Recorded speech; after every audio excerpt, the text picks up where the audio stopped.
सुरभि शर्मा। देश में कोरोना ने अब तक के सारे रिकॉर्ड तोड़ दिए हैं। पिछले 24 घंटे में 15,413 नए कोरोना केसेस सामने आए हैं, जबकि 306 मरीजों की जान गई है। ये आंकड़े साफ साफ बता रहे हैं कि देश में कोरोना बेकाबू हो चुका है और अब अमेरिका और ब्राजील जैसे हालात पैदा हो रहे हैं। दिल्ली में मौत का आंकड़ा बढ़ रहा है तो अहमदाबाद में लोग अपनों की डेड बॉडी लेने से मना कर रहे हैं। कोरोना काल में इंसान ही नहीं, इंसानियत की भी मौत हो रही है। आज हमने कोरोना को लेकर देश के 3 महानगरों की एक रिपोर्ट तैयार की है, जो आपको वायरस का पूरा सच बताएगी।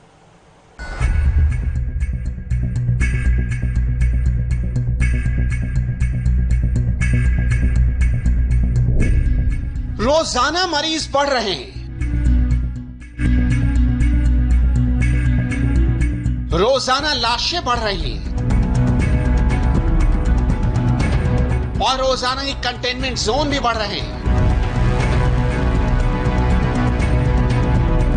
कोई आपसे कहे या ना कहे, लेकिन तस्वीरें और आंकड़े साफ साफ इशारा कर रहे हैं कि ये कोरोना का पीक टाइम चल रहा है। ये सुनने में आपको डर लगेगा, तनाव भी होगा, लेकिन जब तक आप कोरोना की किलर स्पीड को नहीं समझेंगे तब तक संभलेंगे भी नहीं। पिछले 5 दिनों के देश भर के आंकड़े जरा गौर से देखिए और समझिए कि हालात किस स्पीड से बिगड़ रहे हैं। 15 जून को देश भर में 10,000 से ज्यादा नए केस आए, जो 16 जून को बढ़कर 11,135 हो गए। अगले दिन ये संख्या 13,000 को पार कर गई और 18 जून को बढ़कर 13,827 पर पहुंच गई, जबकि 19 जून को सबसे ज्यादा 14,721 नए केस आए। यानी सिर्फ 5 दिनों के भीतर 63,000 से ज्यादा केस आ चुके हैं। मरीज बढ़ रहे हैं तो जाहिर सी बात है मौत की तादाद भी बढ़ रही है। लेकिन सबसे पहले आपको देश के उन 3 महानगर दिल्ली, मुंबई और अहमदाबाद के बारे में बताते हैं, जहां कोरोना बेकाबू होकर जानलेवा हो गया है। अब जरा दिल्ली में कोरोना की स्पीड भी समझ लीजिए। पिछले 24 घंटे में दिल्ली में कोरोना वायरस 77 लोगों की जान ले चुका है, जबकि अब तक सबसे ज्यादा 3,630 नए केस सामने आ चुके हैं।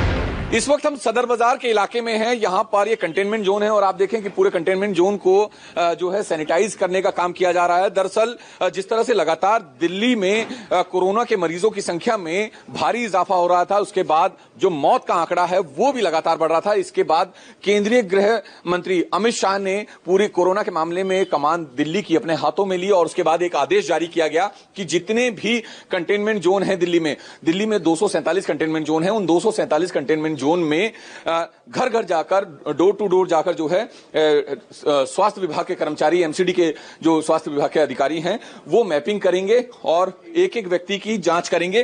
फिलहाल आप देखें कि यहां पर जो तमाम एमसीडी की टीम के सदस्य हैं वो जो है मैपिंग कर रहे हैं। एक एक घर में जाकर मैपिंग की जा रही है ताकि जो भी सस्पेक्ट हो, जिसमें कोई सिम्टम्स हो, तो उसको जो है आइडेंटिफाई किया जा सके। फिलहाल अभी तक 240 जो कंटेनमेंट जोन है उनका सर्वे पूरा हो चुका है और जो बाकी कंटेनमेंट जोन बचे हुए हैं उनका सर्वे चल रहा है। इन 240 कंटेनमेंट जोन में जहां हेल्थ डिपार्टमेंट ने सर्वे किया एमसीडी के, उनमें तकरीबन 2,30,000 के करीब लोगों का सर्वे किया जा चुका है। अब इस 2,30,000 का जो नंबर है उनमें जो भी सस्पेक्टेड होंगे या जिनमें सिम्टम्स होंगे उनका एक डाटा तैयार किया जाएगा, लिस्ट तैयार की जाएगी। उसके बाद उनका तमाम लोगों का कोविड-19 का टेस्ट कराया जाएगा।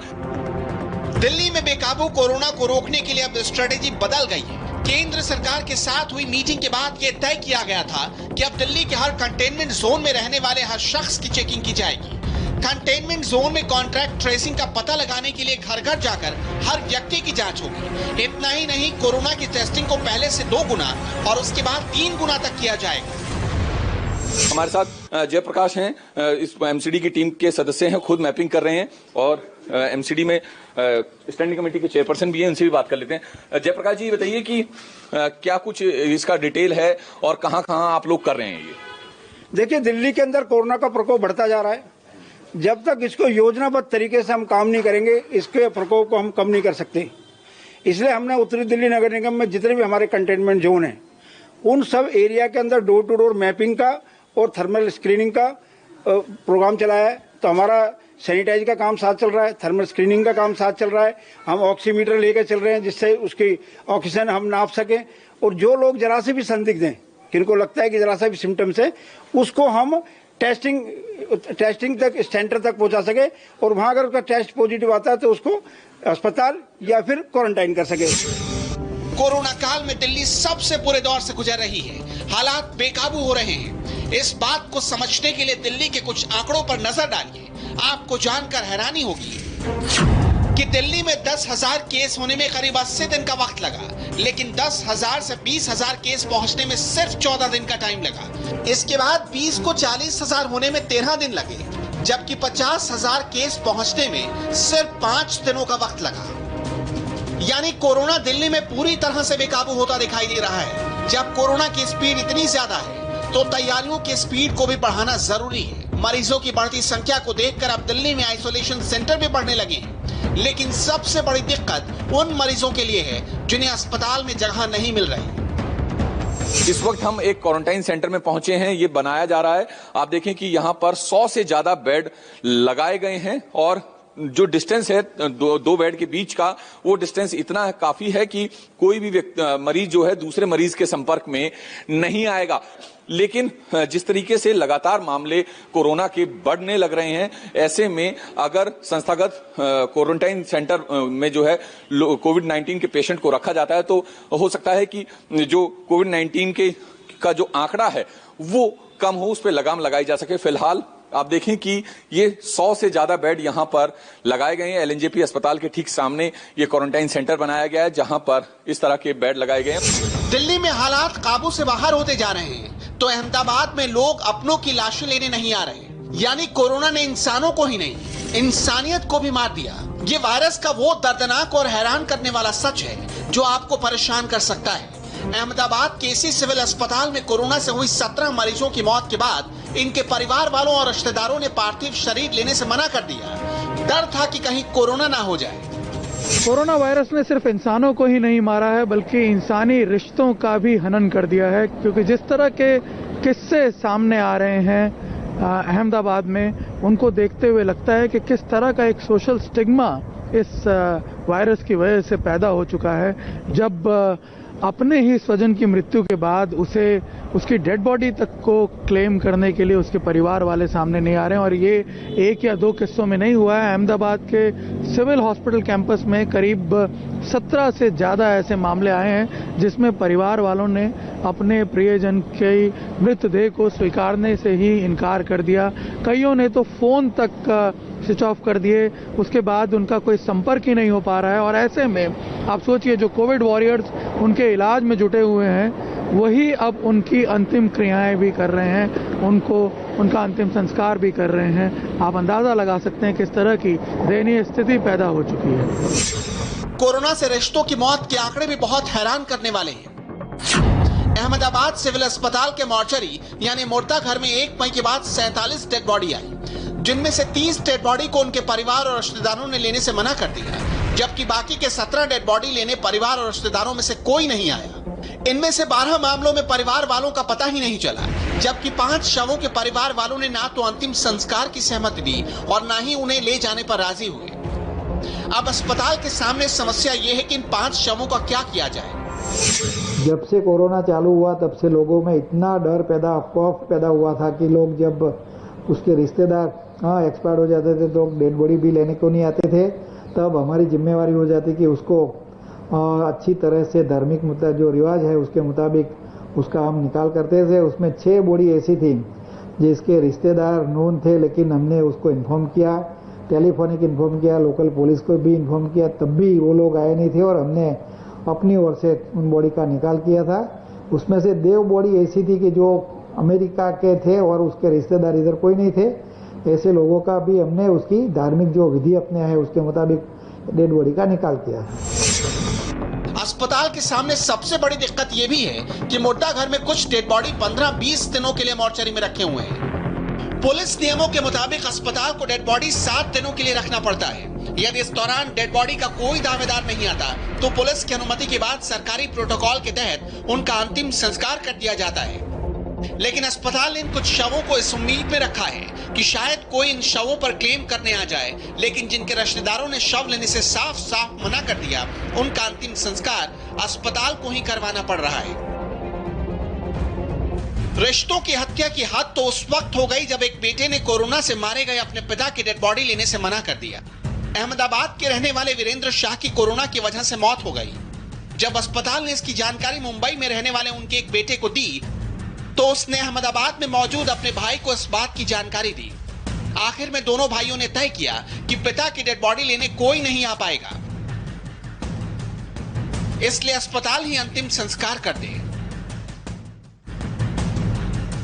जैसे ही किसी पेशेंट की डेथ होती है तो हम उनके रिश्तेदार को इन्फॉर्म करते हैं, तुरंत ही जब बात बता देते हैं। लेकिन बाद में जब कुछ का ऐसा होता है कि जो छोड़ के चले जाते हैं, बाद में देखने तक नहीं आते, और जब बाद में पता चलता है तो वो लोग आते हैं, लेकिन आने के बाद पहले यही पूछते हैं कि हमारा पेशेंट अगर कोरोना नेगेटिव है तो हम उनकी बॉडी लेंगे, अगर नहीं है तो हम नहीं लेंगे।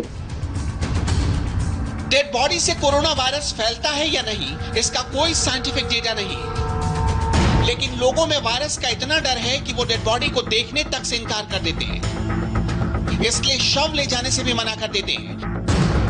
अहमदाबाद का दूसरा पहलू ये भी है कि यहाँ कोरोना से मौत का आंकड़ा बहुत तेजी से बढ़ रहा है। अकेले अहमदाबाद शहर में हर 100 मरीजों में से 7 मरीजों की मौत हो रही है, यानी अहमदाबाद की डेथ रेट 7% है, जबकि पिछले महीने तक डेथ रेट 5% थी, जो अब बढ़कर 7.1% हो चुकी है। हालांकि पूरे देश में मौत का औसत आंकड़ा 3% से भी कम है। अब तक अहमदाबाद में 1312 लोगों की मौत हो चुकी है, जबकि मरीजों की संख्या 18,564 पहुंच चुकी है। अगर पूरे गुजरात की बात की जाए तो अब तक 1,639 लोगों की मौत हो चुकी है, जबकि मरीजों का आंकड़ा 26,737 तक पहुंच चुका है। मौत की दर के मामले में मुंबई की भी हालत बहुत खराब है। यहाँ हर 100 मरीज में से करीब 5 मरीज की मौत हो रही है। पिछले 24 घंटे में 136 मौतें हो चुकी है, जबकि मौत का कुल आंकड़ा 3,559 पहुंच चुका है। अगर मरीजों की बात की जाए तो पिछले 24 घंटे में 1,197 नए केस मिलाकर यह आंकड़ा 65,000 के पार पहुंच चुका है। अब 33 दिनों में मुंबई में केस डबल हो रहे हैं। मुंबई में डराने वाली बात यह भी है कि यहाँ कंटेनमेंट जोन की संख्या 800 से ऊपर हो चुकी है। पिछले 24 घंटे में 10 नए कंटेनमेंट जोन बनाए गए हैं। मुंबई के आर सेंट्रल वार्ड में संक्रमण काफी तेजी से फैल रहा है। हम इस समय बोरीवली ईस्ट के देवीपाड़ा इलाके में मौजूद हैं, जहां पर आप देखें फिलहाल यहां पर कंटेनमेंट जोन का बैरिकेडिंग करके बीएमसी ने यहां पर पोस्टर लगा दिया है कि ये कंटेनमेंट जोन है। बताया जा रहा है कि यहां 50 से भी ज्यादा मामले आ चुके हैं। ऐसे में संक्रमण और न फैले, इस वजह से बैरिकेडिंग करके एहतियात यहाँ पे बरती जा रही है। बीएमसी के कर्मचारी के साथ साथ आप देख सकते हैं मुंबई पुलिस के कांस्टेबल भी यहाँ पर मौजूद हैं। हर आने जाने वाले से पूछताछ कर रहे हैं कि वो कहाँ आ रहे जा रहे हैं, ताकि संक्रमण ज्यादा न फैले। दिल्ली की तरह मुंबई में भी कोरोना को रोकने के लिए टेस्टिंग की स्पीड बढ़ा दी गई है, लेकिन इस स्पीड पर लैब के मुनाफे वाले स्पीड ब्रेकर ने टेस्टिंग को कमजोर बना दिया है। केंद्र सरकार के निर्देशों के बाद कोरोना की जांच को 4,500 रुपए से कम करके 2,400 रुपए कर दिया गया है, लेकिन मुंबई की कुछ लैब अभी भी 4,000 रुपए वसूल रही हैं। देश भर में कोरोना टेस्ट के लिए सबसे कम रेट महाराष्ट्र में होने का दावा राज्य सरकार ने किया और हफ्ते भर पहले उस तरह का आदेश भी निकाला, लेकिन अब निजी लैब द्वारा इन आदेश का धड़ल्ले से उल्लंघन किया जा रहा है। इसकी धज्जियां उड़ाई जा रही है और मरीजों से ओवर चार्जिंग की जा रही है, ज्यादा पैसे वसूल कर उन्हें लूटा जा रहा है। हद तो तब है जब इस मामले को लेकर कई सारे लोगों ने आवाज उठाना शुरू कर दी तो लैब ने अब टेस्ट करना ही बंद कर दिया है।